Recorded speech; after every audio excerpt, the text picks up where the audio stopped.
Let's now understand the bid-ask and the bid-ask spread.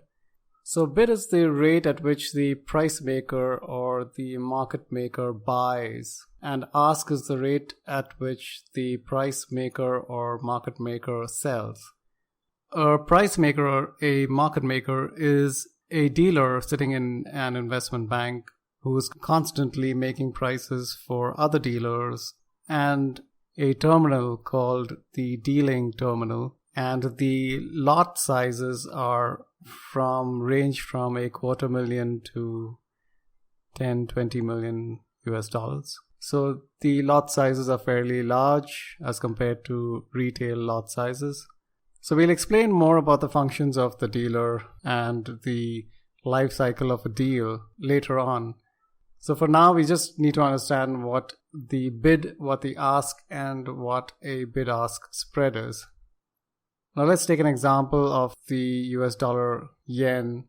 So if the US dollar JPY is quoted as 113.3234, then 113.32 is the rate the market maker buys and the price taker sells. Similarly, 113.34 is the rate at which the price maker sells and the taker buys.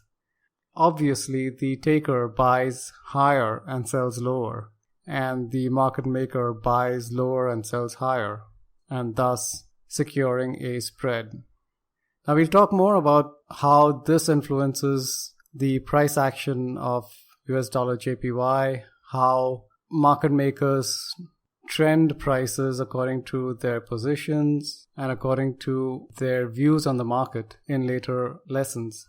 The difference between 113.32 and 113.34 is 0.02, which is the spread that the market maker earns for quoting prices. Now, the market maker might quote even a narrower price if he wishes to do the deal. Right now, that spread is a 2-pip spread. Now, a market maker might do a 1-pip spread or even a 0-pip spread. A 0-pip spread is also called a choice price. So, for example, if the market maker gives a price of 113.32 choice, this means that the price taker can either buy or sell at 113.32. The more liquid a currency pair is, the lower the spreads are, and vice versa. In very illiquid markets, the spreads are much higher. Then spreads also tend to increase with volatility. In highly volatile markets, the bid-ask spread increases from, say, 2 pips to 3 pips to 5 pips, depending on the volatility of the market. Now, a pip is a smallest price move that a currency pair makes. It stands for a percentage in point.